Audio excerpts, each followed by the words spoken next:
क्या आप सिर्फ लेजीनेस की वजह से अपने गोल्स तक पहुंचते पहुंचते रह जाते हो? आप करना तो बहुत चाहते हो बट अपने लेजीनेस और प्रोक्रेस्टिनेशन की वजह से अपने फुल पोटेंशियल का यूज नहीं कर पाते हो? तो आप अकेले नहीं हो। दुनिया की आधी से ज्यादा आबादी इसी प्रॉब्लम से गुजरती है और ये वीडियो भी आपके लिए ही है। आज हम बात करेंगे 7 ऐसे जापानीज टेक्निक्स की जो अगर आप फॉलो करेंगे तो लेजीनेस और प्रोक्रेस्टिनेशन जैसे बैड हैबिट्स को पीछे छोड़कर अपने गोल्स की तरफ फुल स्पीड से बढ़ेंगे, जैसा जापान ने किया था। जापान वर्ल्ड का अकेला ऐसा कंट्री है जिसके ऊपर 2 बार न्यूक्लियर अटैक हुआ। वो तबाही ऐसी थी कि उससे जापान पूरी दुनिया से कई दशक पीछे हो गया था। उसके बाद भी कितने सारे अर्थक्वेक, सुनामी जैसे नेचुरल डिजास्टर्स, फिर भी जापानीज पीपुल हमेशा कम बैक करते हैं। वो अपने फेट पर रोते नहीं हैं, बल्कि वर्क एथिक्स, पंक्चुअलिटी और फोकस से अपना फेट खुद लिखते हैं। इतने मैन मेड और नेचुरल डिजास्टर के बाद आज जहां जापान को एक पिछड़ा देश होना चाहिए था, वहीं जापान आज एक डेवलप्ड और 3rd लार्जेस्ट इकोनॉमी है in the world. Sony, Toyota, Mitsubishi, Honda, Nissan, Panasonic, Hitachi जैसे कई जापानीज कंपनी पूरे वर्ल्ड में फैली हुई है। और न्यू टेक्नोलॉजीज वर्ल्ड में जब भी आती है तो इसमें भी जापानीज लोग सबसे आगे होते हैं। इसका राज छुपा है उनके कल्चर में और उसी कल्चर से मैं आज शेयर करूंगा कुछ टेक्निक्स। First, kaizen.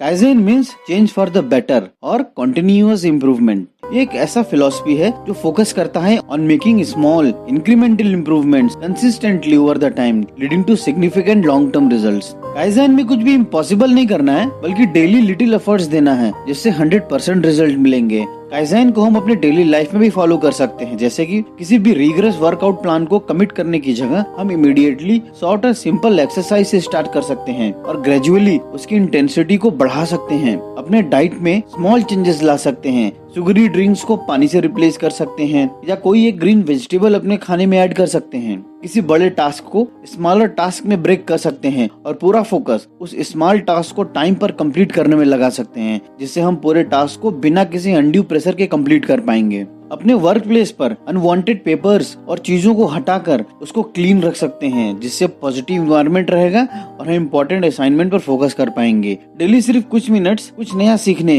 या करने में लगा सकते हैं, जैसे कि कोई बुक पढ़ ली, कोई नई स्किल सीख ली। सेविंग या इन्वेस्टमेंट भी बहुत कम से स्टार्ट कर सकते हैं और हैबिट और टाइम और नॉलेज के साथ उसे बढ़ा सकते हैं।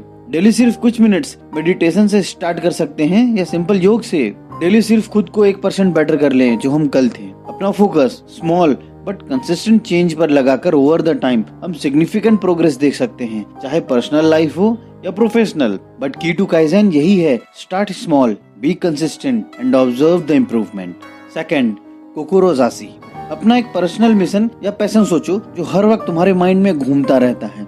ऐसा एम्बिशन जो हॉलिडेज, वीकेंड पर भी तुम्हारे अंदर एक जुनून की तरह घूमता रहता है, इतना कि तुम्हें मंडे का वेट रहता है कि फिर से उस पे काम करने के लिए। अब उस पैशन के लिए तुम अपना सालों दे सकते हो, तो यही है तुम्हारा कोकोरोजासी।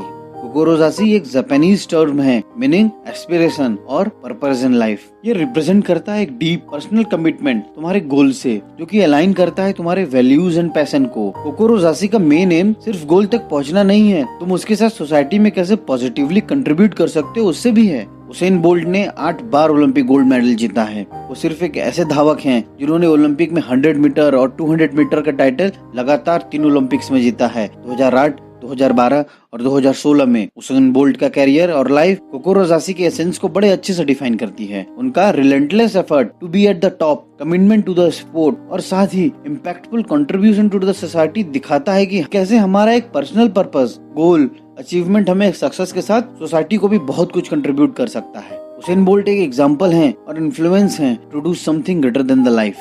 Third, mucin.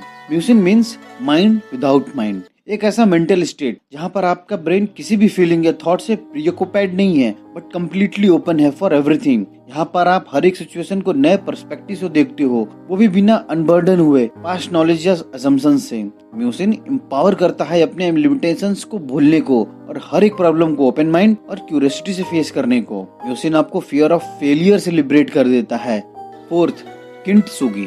किंटसुगी एक ऐसा जापानीज आर्ट है जिसमें ब्रोकन पॉटरी को गोल्ड से रिपेयर किया जाता है, जिससे एक नया पीस बनता है जो कि पहले से ज्यादा वैल्यूएबल होता है, क्योंकि उस टूटे पॉट को गोल्ड से जोड़ा गया है। वैसे भी किंटसुगी की लिटरल मीनिंग है join with the gold. Kintsugi philosophy imperfections को छुपाने में नहीं बल्कि रिपेयर को हाईलाइट करने में है, और यही इम्परफेक्शंस हैं जो कि उसे ज्यादा ब्यूटीफुल और वैल्यूएबल बनाता है। जापानीज ब्रोकन पीस को फेंकने में बिलीव नहीं करते हैं बल्कि उसे जोड़कर ठीक कर पहले से ज्यादा वैल्यूएबल बनाने में बिलीव करते हैं, जिससे अब उसकी स्टोरी ऑथेंटिक और रियल लगती है, पहले से ज्यादा स्ट्रॉन्गर और रिजिलियंट लगती है।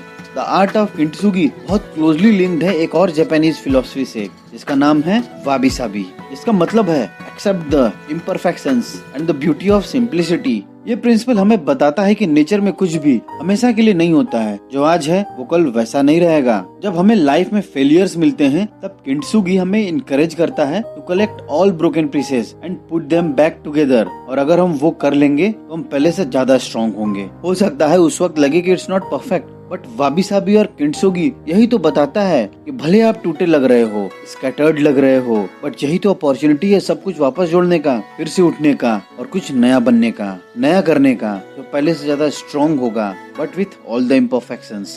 फिफ्थ, सुहारी। सुहारी एक कॉन्सेप्ट है from the Japanese martial art, जो कि एक जर्नी है टुवर्ड्स द मास्टरी। इसके 3 स्टेजेस ऑफ लर्निंग होते हैं। सु, प्रोटेक्ट, ओबे। सु रिप्रेजेंट करता है following, adhering and preserving traditional wisdom. यहाँ पर आप फंडामेंटल सीखते हो through repetition from the masters. हा, डिटैच, डिसग्रेस। हा इनकरेज करता है फॉर द ब्रेकिंग और deviation from the traditional custom और इनोवेशन बियॉन्ड ट्रेडिशन। अब आप अपने काम में दूसरी चीजें इनकॉर्पोरेट करते हो, नया सोचते हो और अपने आर्ट को एक नए लेवल पे ले जाते हो। री, लीव, सेपरेट। री सिग्निफाई करता है वो स्टेट जहाँ पर आप किसी मेथड पर डिपेंडेंट नहीं हो बल्कि खुद नया मेथड बनाते हो जो आपका ब्रेन कहता है। आप किसी और से नहीं सीखते हो बल्कि उस लेवल पर पहुँच चुके हो जहाँ पर आप खुद के मास्टर हो। 6, इकिगाई। इकिगाई कॉम्बिनेशन है 2 जापानीज वर्ड का, iki to live and gai reason, means reason to live. Ikigai को बेस्ट समझा जा सकता है इकिगाई डायग्राम से। Your passion, what you love, your vocation, what you are good at, your mission, what the world needs, your profession, what you can be paid for. अब जब आप वो करते हो जो आपको अच्छा लगता है करना, तो आपका पैशन है। अब आपको लगता है कि आपको यही करना भी है या आपके लिए सुटेबल है, वो काम आपका वोकेशन हो जाता है। अब आप जो कर रहे हो उसकी नीड दुनिया को भी है, तो आपका मिशन हो जाता है, और उस काम के लिए आपको पैसे मिलते हैं, मीन्स वो आपका प्रोफेशन भी है। तो इसके अनलिमिटेड बेनिफिट्स हैं, जैसे कि increased happiness, reduced stress, sense of fulfilment, enhanced motivation, improved health, personal growth। क्योंकि आपका काम अब बोझ नहीं है बल्कि वो है जो आप करना पसंद करते हो। इसका बेस्ट एग्जांपल है मैडम क्यूरी। मैडम क्यूरी की रिसर्च ने दुनिया को 2 न्यू एलिमेंट्स दिए, रेडियम एंड पोलोनियम। वो पहली महिला थी जिसे नोबेल प्राइज मिला। Despite of the numerous challenges जैसे कि लिमिटेड रिसोर्सेज और personal health risk, madam Curie अपने रिसर्च पर फुली डेडिकेटेड थी। उनके innovative methods in isolating radioactive isotopes, radioactivity में फ्यूचर साइंटिफिक एडवांसमेंट्स के लिए बहुत सारे रास्ते खोल दिए थे। मैडम क्यूरी के वर्क ने फाउंडेशन रखा था for the development of X-ray machines और कैंसर ट्रीटमेंट के लिए। मैडम क्यूरी का रिसर्च उनके लिए सिर्फ जॉब नहीं था बल्कि उनके लाइफ का पर्पस था, उनका इकिगाई था। एंड सेवेंथ पॉइंट के बारे में दोस्तों मैं नेक्स्ट वीडियो में आपको बताऊंगा, और उस नेक्स्ट वीडियो में मैं आपको 7th ही नहीं उसके अलावा और भी ढेर सारे टेक्निक्स के बारे में बताऊंगा। तो दोस्तों ये कुछ टेक्निक्स थे जिसे जापानीज लोग फॉलो करते हैं इन देयर लाइफ, और अगर आप भी इन्हें फॉलो करेंगे तो आपके लाइफ में भी सक्सेस पाने के चांस बहुत बढ़ जाएंगे। तो दोस्तों ये वीडियो आपको कैसा लगा कमेंट करके जरूर बताइएगा, और अगर अच्छा लगा तो प्लीज वीडियो को like and share and channel को सब्सक्राइब कीजिए, और प्लीज नोटिफिकेशन बेल को जरूर प्रेस कीजिएगा ताकि आपको चैनल पर डाले गए हर नए वीडियो का अपडेट मिलता रहे। थैंक यू दोस्तों।